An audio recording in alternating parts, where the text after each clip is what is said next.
میں اپنے اس مقالے میں یہ مولانا حبیب الرحمن زاہد اعظمی عمری کے بارے میں یہ میرا مقالہ ہے، اور میں نے ان کی صرف شاعرانہ پہلو ہوئی کو اہمیت دی ہے۔ حضرت مولانا حبیب الرحمن زاہد اعظمی عمری، آپ کی ولادت 1935 میں ہوئی اور وفات 1917 میں۔ جامعہ دارالسلام عمر آباد کے استاذ، ادارے تحقیقات اسلامی کے ڈائریکٹر اور ماہنامہ راہ اعتدال کے مدیر اعلیٰ رہے۔ جامعہ دارالسلام عمر آباد کے سابق شیخ الحدیث حضرت مولانا محمد نعمان اعظمی علیہ الرحمہ کے فرزند ارجمند تھے۔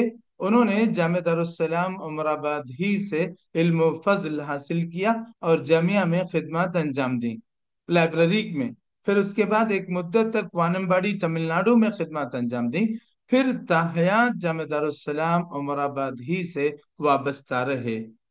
مولانا حبیب الرحمن زاہد اعظمی عمری رحمہ اللہ نے اپنے طالب علمی ہی کے زمانے سے شعر گوئی کا آغاز کر دیا تھا۔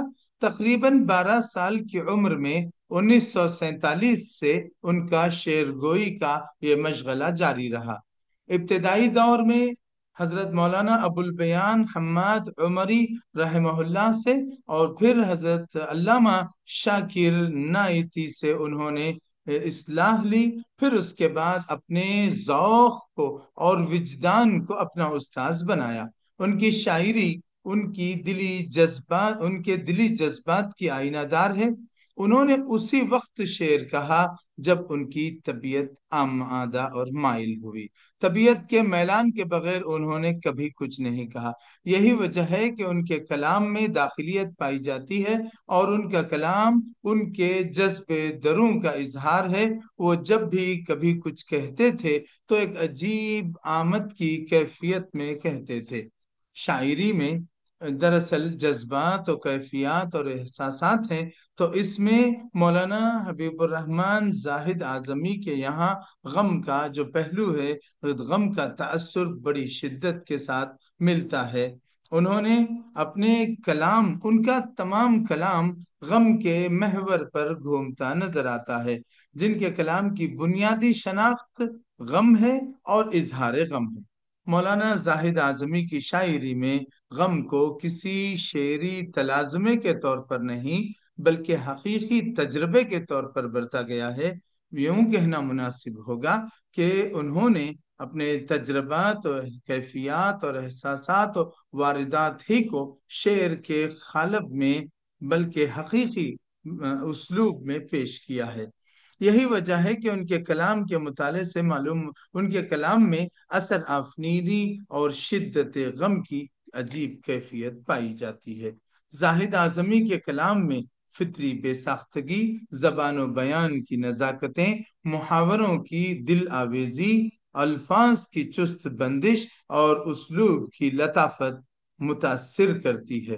سہل ممتنع میں ان کا کلام اور ایسی بے ساختگی کے تصنع اور بناوٹ سے کوسوں دور، ہر شعر از دل خیزت و بر دل ریزت کی مثال معلوم ہوتا ہے۔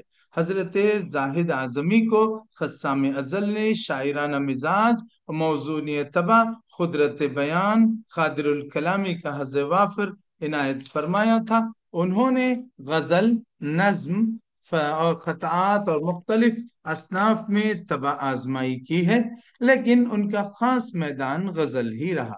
ان کے کلام کا امتیازی وصف یہ ہے کہ وہ ان کے دلی کیفیات کا آئینہ دار ہے۔ وہ ایک دھیمے لب و لہجے کے شاعر ہیں جو کبھی کبھی سرگوشی بھی معلوم ہوتا ہے۔ ان کا کلام لفاظی، شوکت الفاظ، ثناء و بدائع کے التزام اور کسی بھی قسم کے تکلف و تصنع اور بناوٹ سے پاک ہے۔ ان کے کلام کا خصوصی پہلو بلکہ وہ اساسی محور جن کے گرد ان کا فکر و فن گردش کرتا نظر آتا ہے، غم اس کا کلیدی عنوان ہے۔ غم کے مختلف پہلوؤں کا اظہار اردو شاعری میں ہمیشہ ہوتا آیا ہے، لیکن حبیب الرحمن زاہد اعظمی عمری کی شاعری میں غم کی عجیب جلوہ گری نظر آتی ہے۔ ان کے کلام میں داخلیت کی جو کیفیت ملتی ہے، اس میں ان کا ذاتی کرب، داخلی احساس، شخصی تجربات بڑے دل آویز اور دل نشین پیرائے میں بیان کیے گئے ہیں۔ ان کا کلام دنیا کی بے ثباتی، یاسیت کی فراوانی اور زمانے کی بے اعتباری اور وفور شدت غم، زندگی کی مجبوریوں، حسرتوں کے اظہار اور یادوں کے تلخ و شیریں مضامین سے پر ہے۔ یہاں یہ کہا جا سکتا ہے کہ غم کو محض شعری تجربے کے طور پر اس وقت تک اپنایا نہیں جا سکتا جب تک عملاً اس سے سابقہ نہ پڑا ہو، ورنہ ایک صرف مضمون کی تکرار تو ہو جائے گی، بندش خیال، لیکن وہ شدت تاثیر اور وہ کیفیت اس میں نہیں پیدا ہو سکتی۔ غم ذات کو غم کائنات بنانے اور غم جانا کو غم جاویداں بنانے کا کمال ہر کسی کے بس کی بات نہیں۔ ذاتی تجربات کو آفاقی حیثیت عطا کرنا اور حدیث سے دل کو حدیث سے دیگراں بنانے کا کمال فن زاہد اعظمی عمری کے ساتھ خاص رہا ہے۔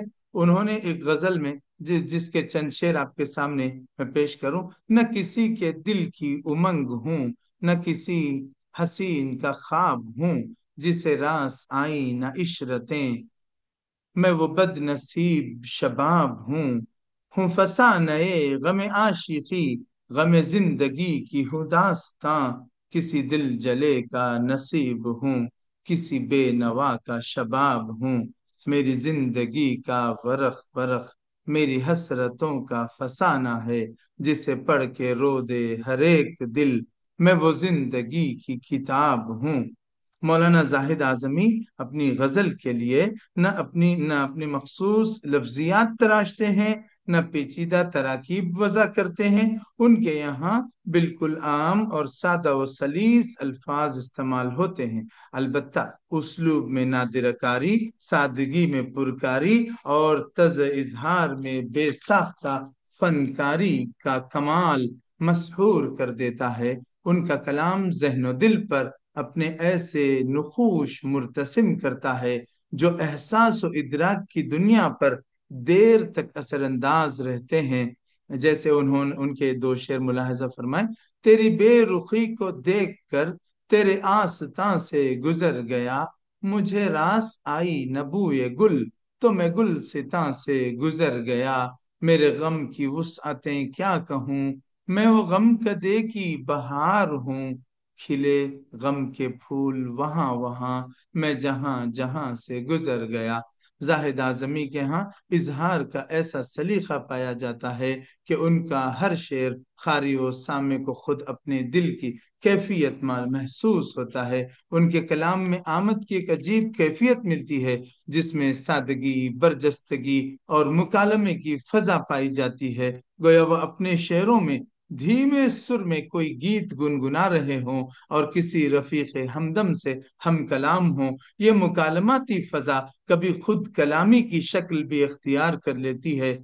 کسی گیت کے بانسری پر گانے کی لے الگ ہوتی ہے اور سارنگی پر چھیڑے جانے والے پرسوز ساز کی لے الگ ہوتی ہے۔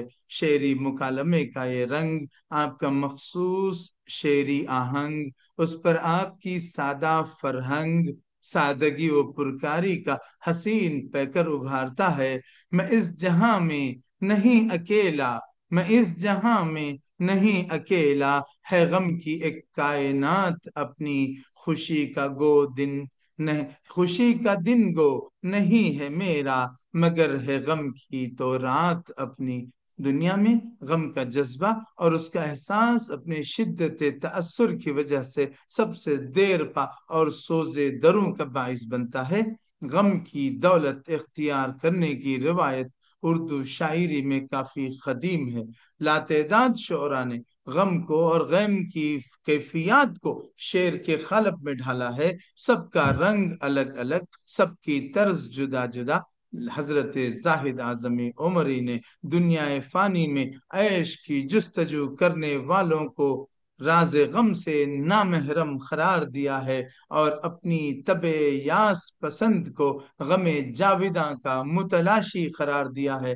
کہتے ہیں جو نہیں ہے محرم راز غم، وہ کریں گے عیش کی جستجو، جو نہیں ہے محرم راز غم، وہ کریں گے عیش کی جستجو، میری طبع یاس پسند کو غم جاوداں کی تلاش ہے۔ حضرت مولانا زاہد اعظمی کی ایک مشہور غزل ہے جس میں غزل مسلسل کی کیفیت پائی جاتی ہے۔ یہ غزل آپ کی خادر الکلامی اور فنی چابک دست کی عمدہ مثال ہے۔ اس غزل سے ملاحظہ اس غزل کے ملاحظے سے اندازہ کیا جا سکتا ہے کہ غم کا حقیقی احساس اور شدت تأثیر و تأثر ایک نایاب چیز ہے۔ ایسے خیالات اور اس نوع کے جذبات اور اس غزل میں ترسیل فنکاری کا کمال آپ ملاحظہ کریں، معجزہ فن کی نمود ہے۔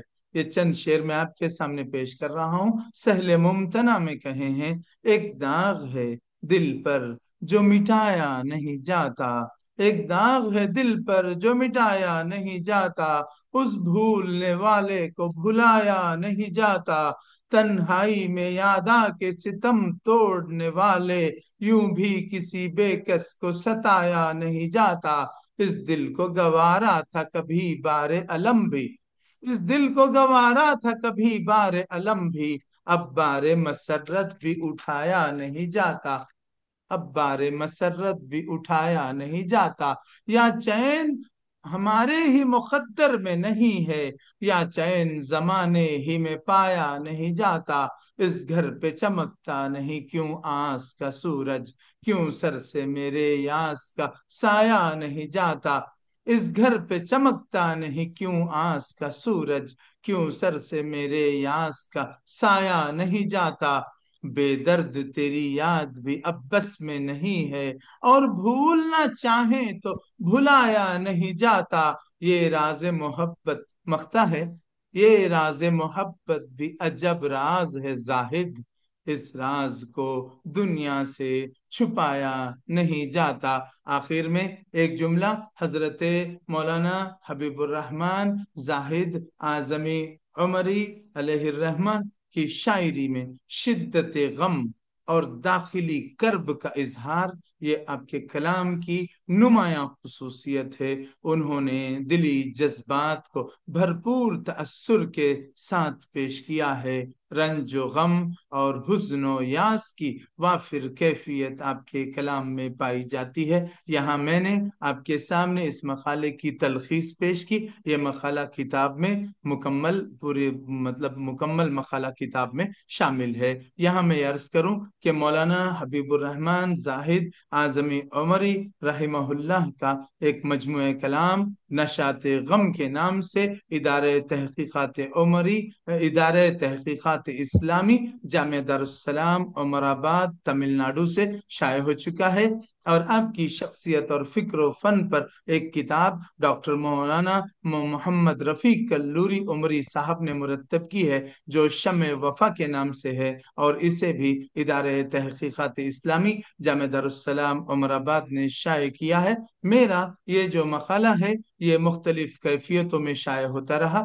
سب سے پہلے 2007 میں شائع ہوا، پھر 2008 میں، پھر ماہنامہ راہ اعتدال میں بھی یہ شائع ہوا، اور اس مقالے کا چند حصے جو ہے روزنامہ صحافی دکن کا ایک خاص ایڈیشن ادبی گوشہ مولانا زاہد اعظمی عمری پر شائع کیا گیا تھا، تو اس میں کھلے غم کے پھول وہاں وہاں کے نام سے شائع ہوا، اور پھر یہی مقالہ شمع وفا میں بھی شامل ہے، اور یہی مقالہ سبق اردو میں بھی شامل ہو چکا ہے، اور اس مقالے کو چند جزوی تبدیلیوں کے ساتھ اس تمل ناڈو کے ادبا و شعراء والی جو کتاب ہے اس مقالات کے مجموعے میں بھی یہی مقالہ میرا ترمیمات کے ساتھ دوبارہ شائع ہوا ہے۔ حضرت مولانا حبیب الرحمن زاہد اعظمی عمری کا جو انداز سخن تھا وہ ایک اپنے کمال پر تھا، اور ان کا کلام اس قابل ہے کہ اسے پوری توجہ کے ساتھ پڑھا جائے